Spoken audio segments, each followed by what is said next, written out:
All right. Welcome to week 10, everyone. Hope um hope everyone's not too bogged down. This was an interesting article that I came across about how they're working on kind of reformatting how sustainability development goals are structured, where they're typically a blueprint to achieve a better life for everyone and to ensure that no one is left behind. But frequently there's some overlap and contradictory objectives. So a group of researchers have proposed a new tailor-made metric that measures development based on long-term human well-being, which is kind of just an interesting concept. And so they're calling that the years of good life indicator.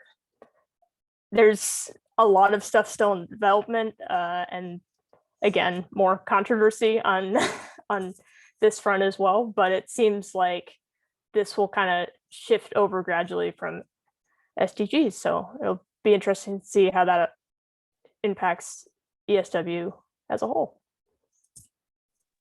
I'm curious, do you know what was not working? What was contradictory?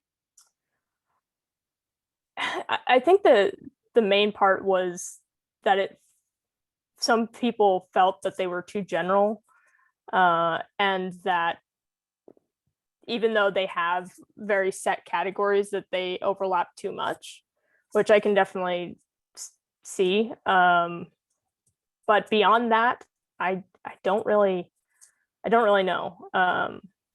But it's a strange way to readequate the system. You wouldn't really think of it being as human well-being versus Earth well-being. Mm-hmm. So interesting. Yeah, I've heard people mention like issues with the SDGs before. I don't really know what the deal is though. That's interesting. Do you guys know what the SDGs are? Anyone? So they are set by the United Nations. They're the Sustainable Development Goals, and I think it's 17 different general goals to kind of improve life on the planet. So there's end poverty, there's equality. So it's not just like it's sustainable development or in terms of like social issues, economic issues, environmental issues. So they're a really good baseline for any sustainable project. Yeah, I just sent the full link in the chat if you guys want to check out what the existing system is. Mm-hmm. Awesome. All right, so we've got a few announcements starting off with ESWCon, store options and election updates. And then we're going to have a little presentation about project management and leadership. So the virtual conference, which would be normally in person, is April 22nd, 24th. Since they're trying to boost involvement this year since it's a virtual event, there's a grant program that ends tomorrow, but it would give you guys the option to attend for free. And there's a link in Slack. I know Sarah has been pushing that out a lot. So Sarah or Shreya, I believe, would be able to answer more questions about that. But if you were interested in ESWCon, this would be a great opportunity. Lots of interesting events and great networking opportunities. I also put some pictures on here just because I was kind of going through stuff today. And it, I don't know, kind of made me nostalgic. It's kind of a shame that we have a virtual conference, but I still think it would be a really great opportunity. I've heard some speakers at ESWCon in the past that are really, really interesting. I heard from a NASA engineer, and she was talking about what are we going to do, not if, but when the Earth is not inhabitable and when we have to move to Mars. I heard a speaker who was talking about like environmentalism on native lands and how to preserve that culture. It was super interesting stuff. So I would highly recommend. yeah, and there is going to be that career fair part of it. So there you go.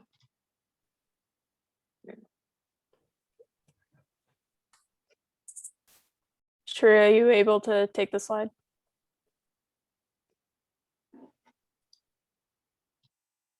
I think she might just be in chat. Hi guys. Yeah, are you able to hear me? Yep. Mhm. The store is open, and we have two stores, technically speaking. One for the mug separate, and then the other for apparel. If you guys go to campus groups, you can find the stores and buy whichever you want. As you see, the prices are $5 for the mugs, $5 for the shirts, and we have better shirts like the polos and long sleeves, which are 15.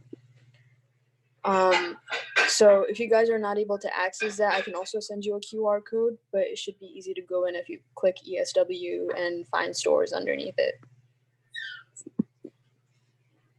I also had fun with the pictures on this one. I do want to point out all of the pictures on the bottom are from conferences. ESW kind of so fun, and I really hope you guys get an opportunity in the future to go to an in-person one.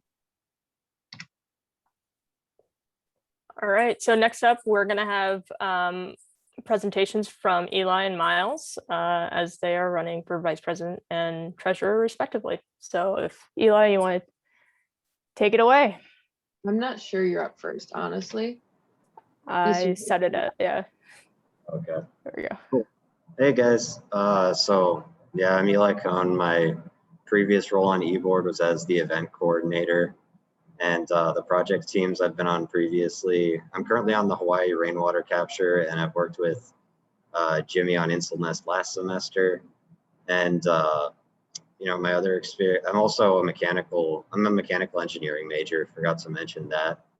And my other experience has been on the Formula racing team and as a lab manager at the Construct.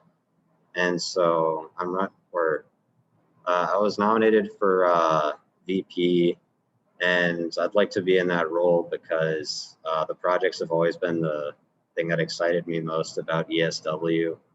And I'm excited to help make those happen in the seemingly likely chance I'm elected. So yeah, make sure to do my best on that. Any comments or questions? I kind of wanted to talk about like your experience working at the Construct and how do you want to like use that to your advantage to provide resources to project leaders? Oh, absolutely, yeah. And what I was trying to do as event coordinator too was get club members like kind of trained and aware of the resources that are available to them at the Construct. And I was thinking it might be cool to do something like that at the machine shop too. But I think it would be cool to see people using some more technical stuff in their projects. And I think you could make some really cool things with it. And yeah, that's the idea. And I've been talking to Mike previously about that concerning the events, and I'm hoping to do more of those in the future.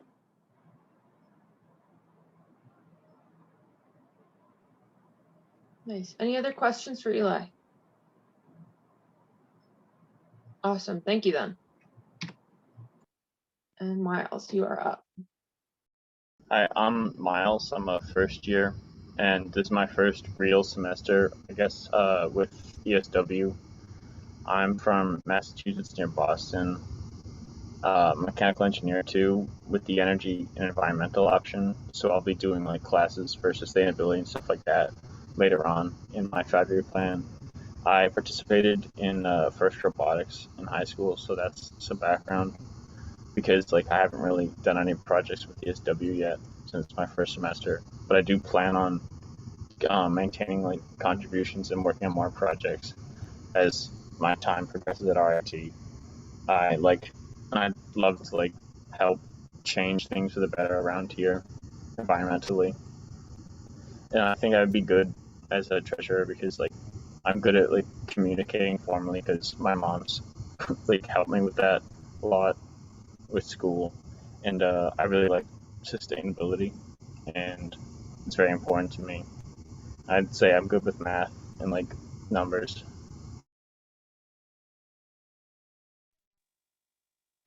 I asked this treasure in the last treasure elections. It's not like super important. I just think it's kind of interesting. How do you organize yourself when you're doing like schoolwork? For schoolwork, I like to lay out like a list of stuff I have to get done, like checklist. Nice. Me too. All right. Any other questions for Miles? This might be a bit off topic, but where are you from in the Boston area? Melrose. Ah, gotcha. What about you? And I think Catherine's also in the area. Yeah, Weymouth. Oh, I have cousins in Weymouth, actually.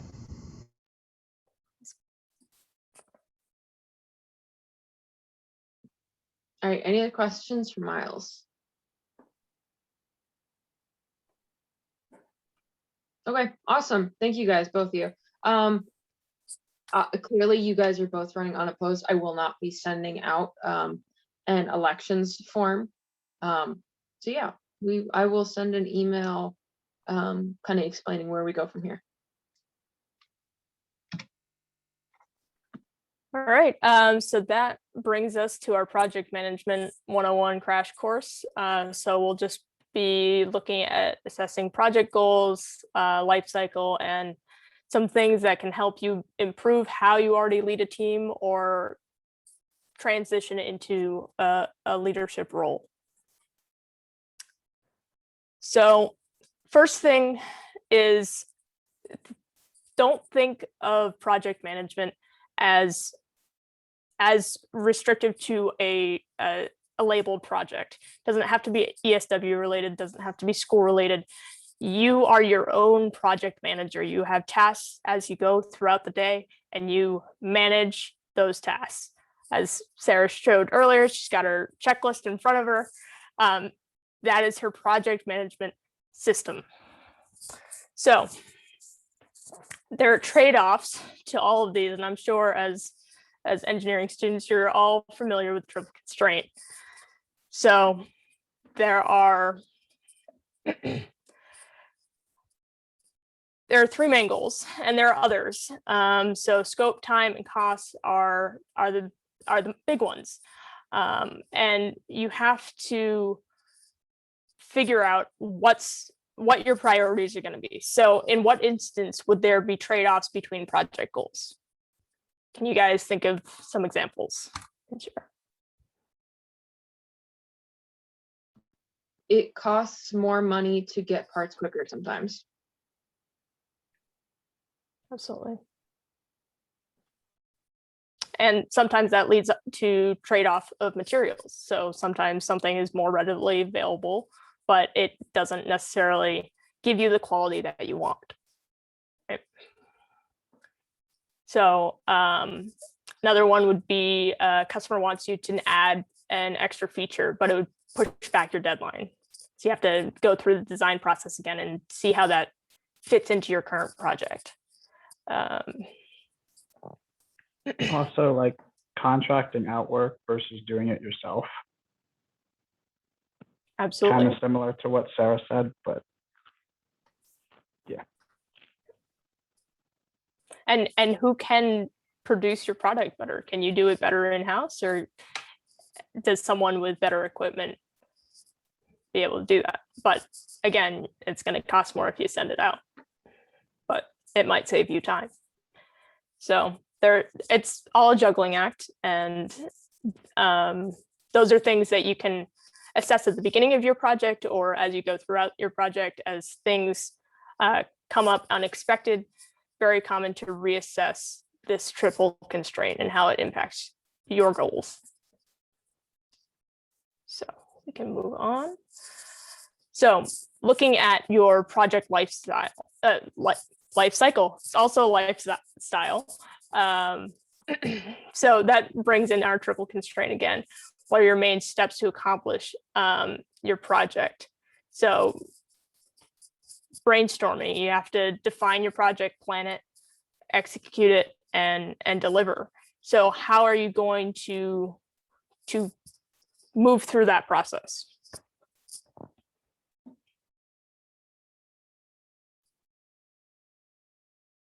You can draw a graph. You can draw a graph and kind of chart out how important something's going to be. So if you have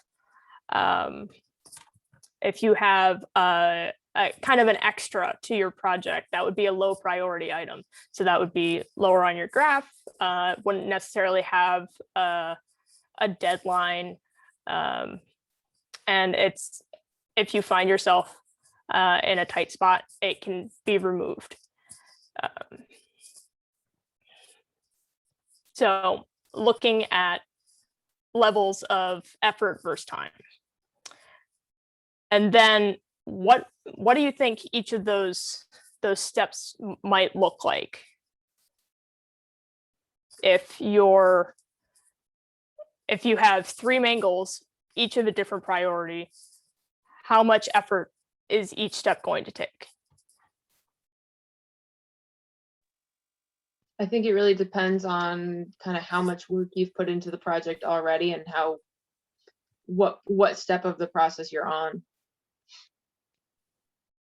Yeah, that's a good point. So something that is often recommended is to gauge how much effort you think each step is going to take when you start to plan out your project. You can either do this in a spreadsheet and do color coding, or as you often go through something like a Gantt chart, setting out your timeline for the entire project, you can incorporate that into those tools and prioritize. So as I mentioned on the previous slide, so our first step is going to be to define your project goals. Your project is going to be useless if you do not have your goals set. You will run off course, you will run over time, you may totally blow out your budget. You have to have your goals, all of your specifications, your timeline. And if you already know your team, give them responsibilities right off the bat. Say, hey, are you interested in doing this? Here are the types of things you're going to be handling as we go through this project. And those things may change, but if you're communicating the way you should be, that should be a fluid change, an easy transition for both you and your team members. So once you have everything kind of laid out, you have your general framework, you can really get into the nitty-gritty of your plan. So that would be doing your Gantt charts and your calendar and writing up core tasks that you can then distribute to your team. Budgets, risk assessments, things of that nature. And then finally, you're able to execute your plan. And frequently, you're going to have to go back to step 2 and reevaluate what you've already accomplished. And if you have roadblocks that you didn't previously anticipate, you have to go back and plan around those things and see how those fit into your budget, how they fit into your timeline. And do you have the resources to even make those changes, get beyond those roadblocks?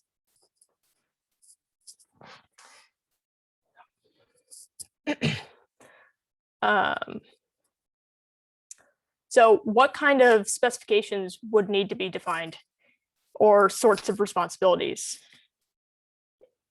in a project? And this can be very general. It can be like physical specifications like weight or size in certain dimensions. Yeah. Yeah, so if you have a structure, so for example, for the water filtration that John Brennan has been working on, that is going to be on another structure. So you have to take into account, will this hold up on like a table or something? So there are things in the outside world that you might have to plan around and account for. I think deadlines are also another major specification that you have before you even start a project.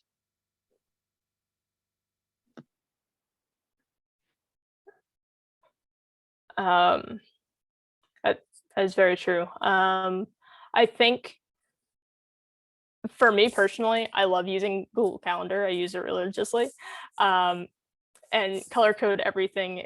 I would not be able to function otherwise. So having a calendar laid out and doing your time estimates, saying, hey, I think this is going to take me 2 weeks to complete if I invest X amount of hours in it each week. And that's really the goal of your Gantt chart, which is why that beginning documentation is so crucial to the success of a project.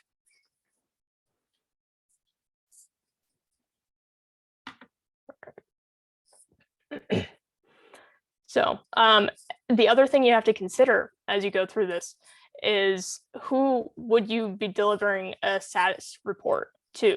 Is it the VP? Is it your stakeholder? Is it a professor? So you're not just communicating with one person. Oftentimes it's a whole team that is involved in your project.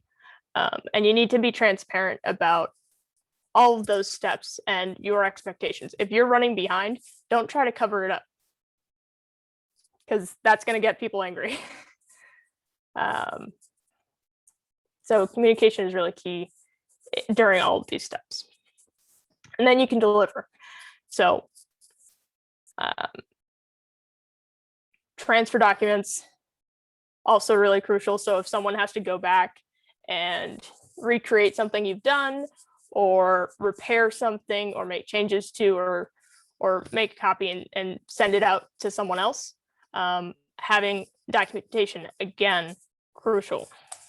And just having resources, if it's a continuing project, making sure all of the stuff can be easily handed off. So years down the line, if someone picks it up, they're not going to be lost. We want to make sure that these projects can continue growing and living on once we leave them, right? So, all right, so here's an example of life project cycle. So at the beginning, you're going to be spending most of your time defining. That's going to overlap oftentimes with planning. And you'll notice that your planning never really ends. That goes up right to the point of you delivering your product. So you have to remember that even if you have a really structured idea of what you're going to do, things are going to change, and you have to be able to adapt to those changes. So, and then executing is also a large part, but it really doesn't start to ramp up until most of your planning has been completed. So we have to remember not to jump the gun and say, oh, I don't need to define my project goals. I don't need to do a ton of planning.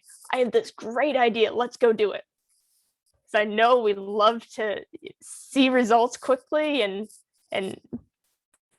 be active, but to remember, it's really important to remember to do these planning steps first.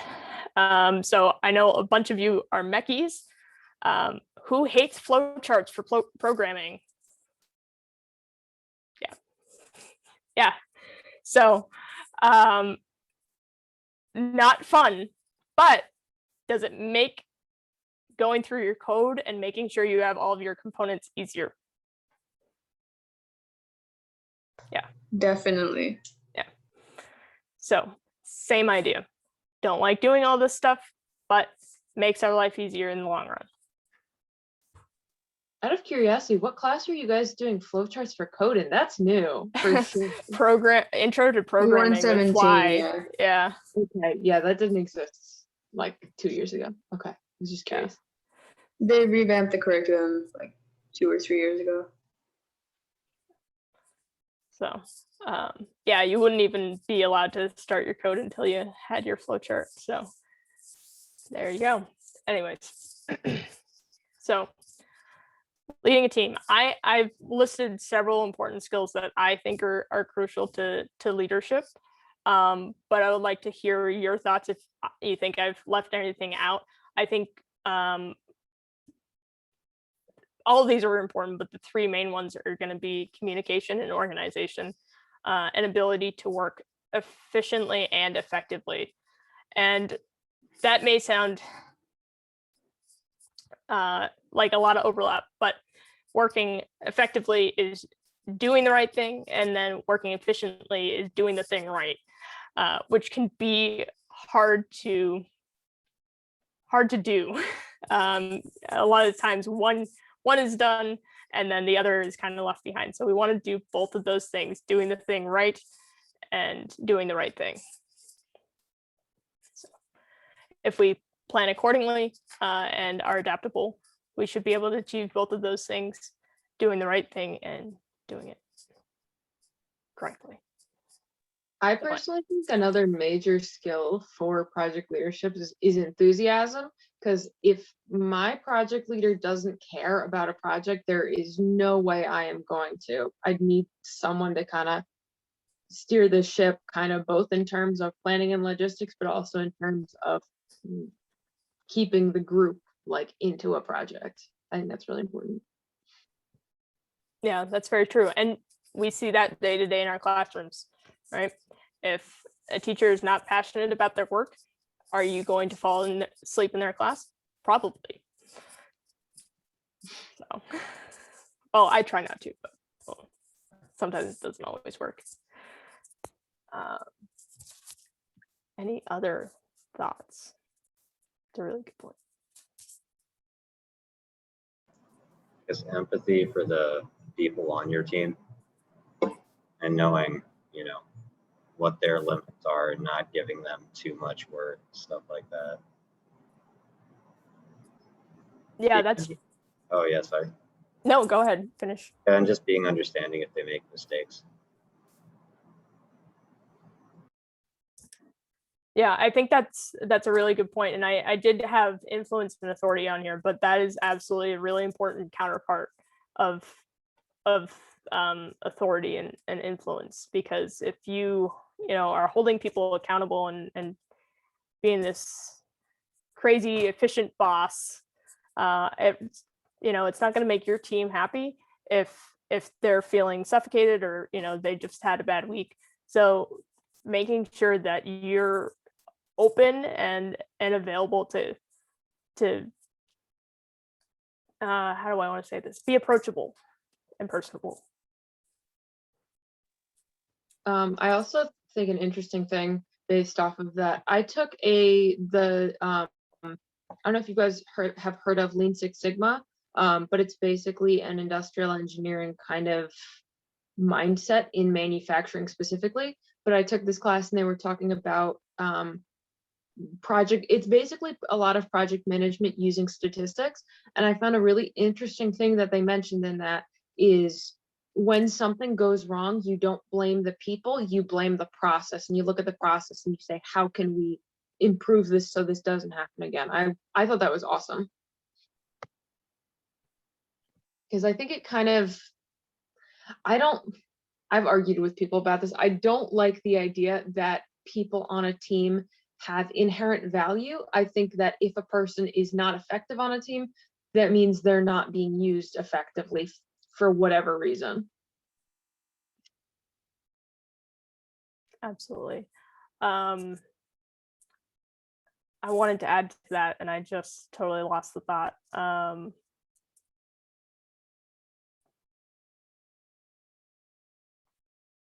I think it's really easy to kind of throw up your hands and say, wasn't me, not my problem. But if you're working well as a team and as you should be, having respect between your team members and your team leader, you should be able to have open conversations. It shouldn't be like a hostile environment or criticizing environment. Should be very open and fluid communication.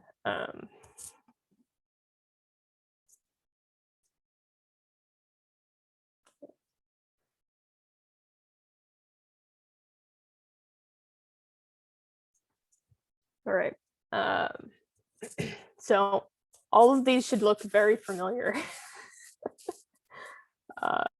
At one time or another, all of your projects should have used at least a Gantt chart. I know Slack for sure and Google Drive, but documenting everything, as I said earlier, your project is worthless if it is not documented. And that's your goals, your weekly meetings, even just random thoughts that you have, like 3 a.m. thoughts, and you're like, oh, that might work for a good project. Write it down on a sticky note or shoot someone a Slack notification, something, just so that that thought is captured somewhere. And even if you're having a like random back and forth conversation with a team member, that may turn out to be a really good brainstorming session. So taking notes during your meeting, having a meeting plan. So for your team members, send out a meeting document beforehand so they know what you're going to do that day. That makes it worthwhile for them. They say, oh, we have things that we have to get done. This is important. I need to devote my time to it.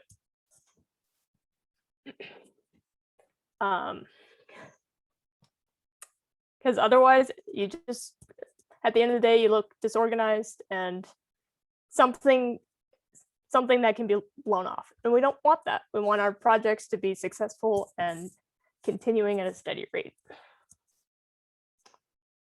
So with that, sometimes you set goals and they're not realistic and they don't get done and team members get frustrated.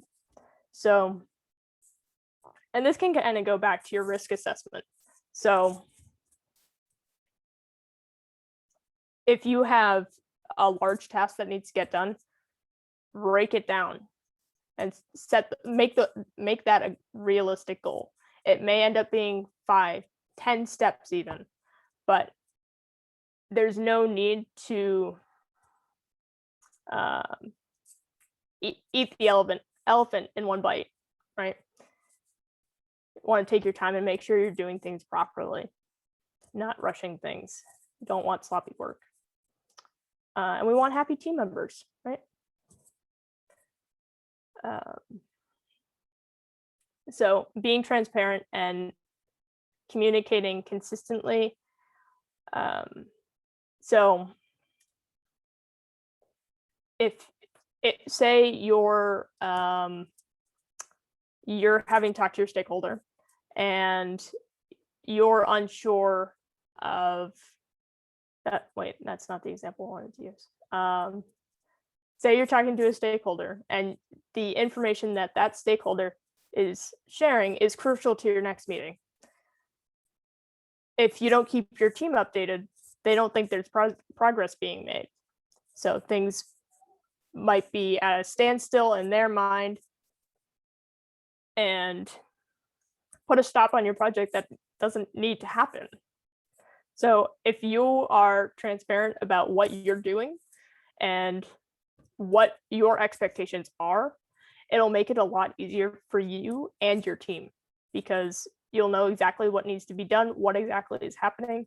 And if you're documenting everything correctly, even if someone is to miss a meeting, they'll know exactly what's going on and what exactly to expect at your next meeting. And with that documentation and with those goals and with those communications, you should have a list of goals at the end of each meeting so that people walk away knowing what they need to deliver for the following week or whenever your next meeting time is. There shouldn't be any like, oh, I didn't know I had to do that, or I didn't know there was a deadline, or, you know, it's easy enough for us to make excuses. But if you have deadlines for everything and if you have assignees, you know, that should be achievable. And as Eli was saying, you know, be understanding. So if something comes up, you want your team member to be able to say, hey, you know what, I'm having a really bad week. I'm totally bogged down in homework. I'm not going to get this done. And that's totally fine. But having that open communication will allow you to possibly reassign that task for the meeting and have all of your goals completed. So in that documentation, as I was saying, keeping yourself and your team members accountable. So if you have your goals and your deadlines, have your assignee say, hey, Shreya, I need you to open the online store by today, right? So I have my person, my task, and my deadline. And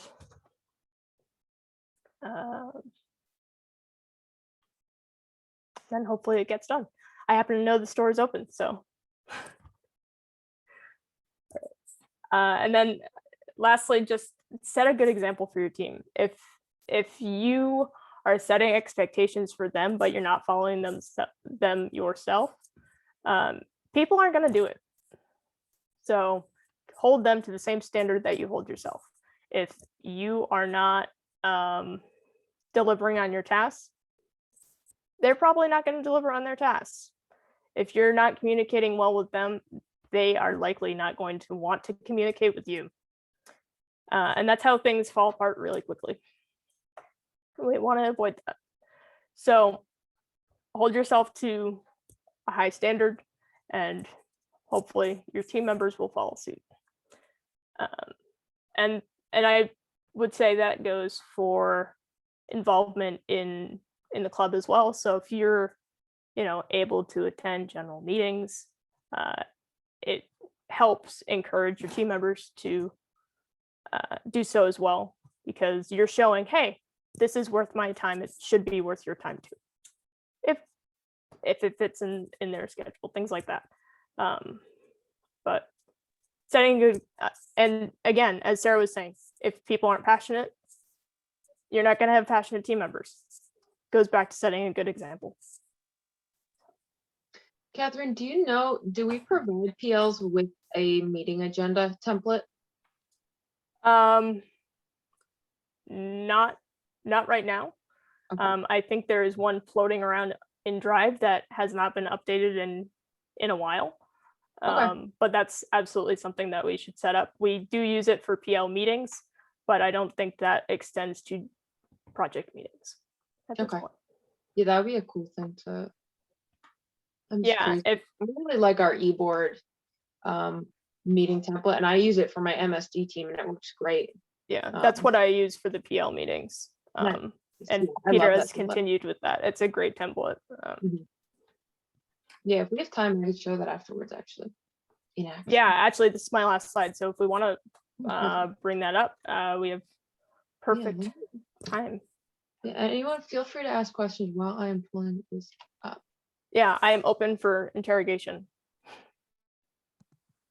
Quick question about like responsibilities. Do you think it's better for like the project leader to like set fixed responsibilities throughout the whole project? Not like what responsibilities, but the amount? Or do you think it's better if it's like the team versus the single project leader is in flux of who's responsible for who or what?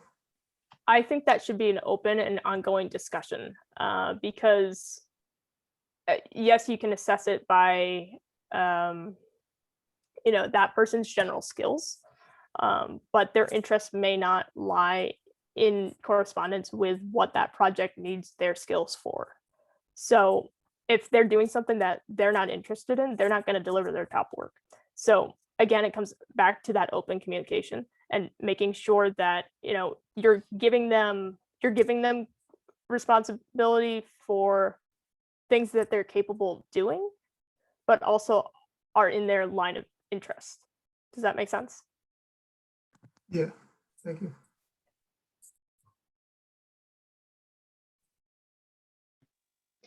So I pulled up my MSD. This is based off of the agenda that we use for e-board meetings and PL meetings.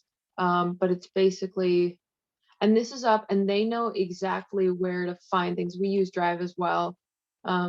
So they know, well, it's going to be, yeah, meeting agendas. So they know exactly where they can come find these meeting agendas every single day. So we meet 3 times a week. So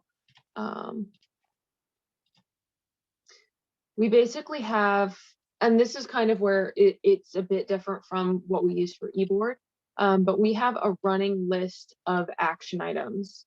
We have who's responsible for it, what that action item is, and when the deadline is. Green is things that are done or almost done. Yellow is things that are in progress, and red is things that are on pause.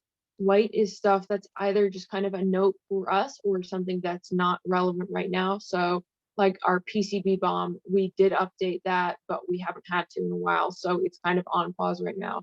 Our 3D printed components, we did a bunch of stuff, but we have to make some changes. So it's highlighted in yellow because that's now an in progress task. I find this to be a super helpful way of doing this. And then we also have new action items that we come up with during our meeting and we stick it at a table at the end. This is what we typically use for eBoard. And then for our project, most of our stuff is covered in this table. And if it's not, people have an opportunity to put stuff down in our discussion section.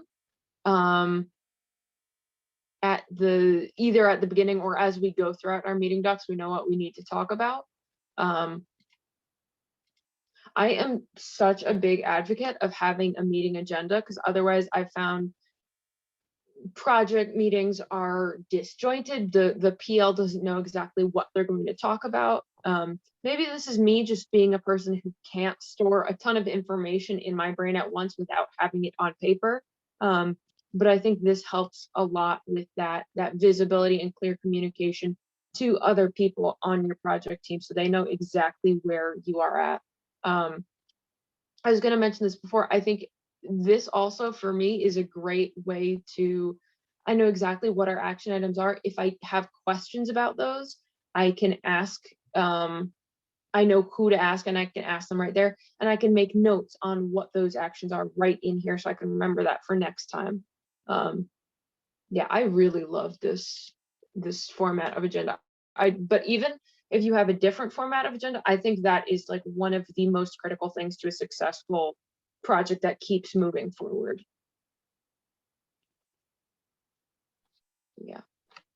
Yeah, that's true. I mean, we have a ton of resources on the ESW public drive for PLs and just general team documents, but don't feel married to our resources. If you know that something works better for you, do it. If that is what makes your project succeed, do that instead.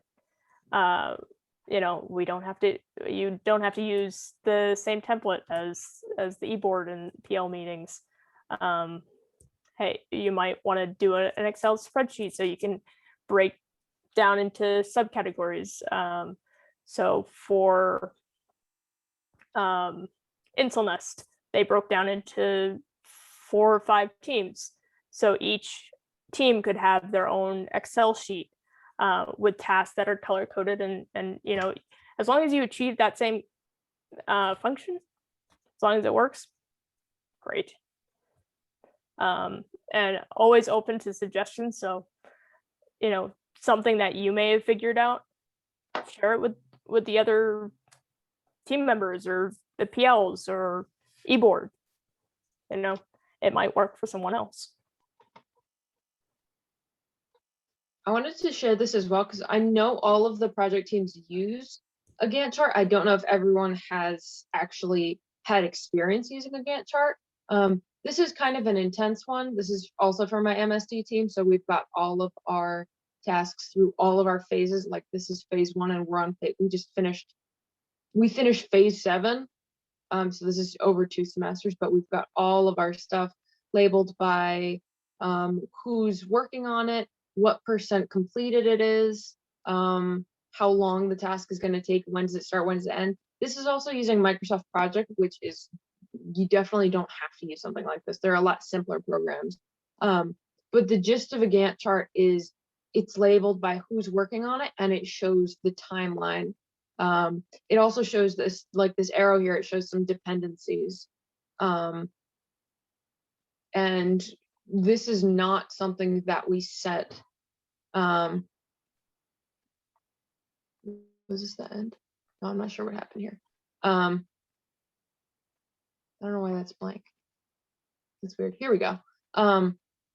Yeah, but this is not something you make in our case, August, and you say this will be completely accurate until May when we all graduate. No, absolutely not. At the about every 3 weeks, we have a check-in and we say, how are we doing? Are we on schedule? And we adjust this constantly. So yeah, it's a really great. This one is obviously like a bit intense. I think this is MSD1, so I'm not sure this is up to date anymore. But yeah, I think Gantt charts are a great way of tracking. I've been told this both in that that Six Sigma class and in other project management situations on co-op. I was told this, that the project manager needs to be in charge of this document and nobody else should be able to edit it or change anything on it, because it's really up to one person to objectively say without bias, okay, we need to have it done by this point and it will be done. And people will kind of fudge things if they have access to this document. Another, I don't remember what the actual factor is, but it's like, I think, I don't remember what like the statistic is, but I think however much time someone says it will take to do something, I think on average it takes 1.5 of that time. So Gantt charts will never be accurate because you're always going to be behind schedule, and that's just kind of how it goes, because people are not great at judging their own time. And they might be biased if you're their boss and you say, I need to have this by Friday, and you say, sure, yes, boss, and they say in their head, like, oh, I'm not going to get this done till next Wednesday. So there's a lot of reasons why this Gantt chart will be off. But yeah, I think it's also a very, very helpful resource. Yeah, for project leaders, your planning documents should absolutely be live documents, something that grows and changes constantly. And I know it can sometimes be overwhelming to edit those. It can be a little tedious, but it's really important to keep those up to date so that, even, as Sarah is saying, you're going to fall behind on your Gantt chart. But as you are completing tasks and seeing how long things are actually taking, make sure that's documented. So say next time you have to do it again, you know exactly how long something took you to do.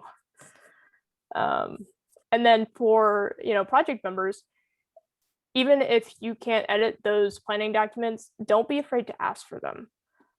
You can get screenshots or PDFs of the same information, so you can have that for your own reference and kind of have a sense of what the future holds. Yeah, I totally agree. Visibility of all those documents is really critical. Doesn't help if only the project leader knows when things are due.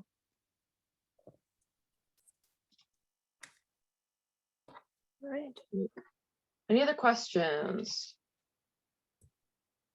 Yeah. And if you have a 3 a.m. thought, I'm on Slack. Just ping me. Maybe not at 3 a.m. I have my Slack notifications off at 3 a.m., but I'll be able to reply at 4:30. Yeah, but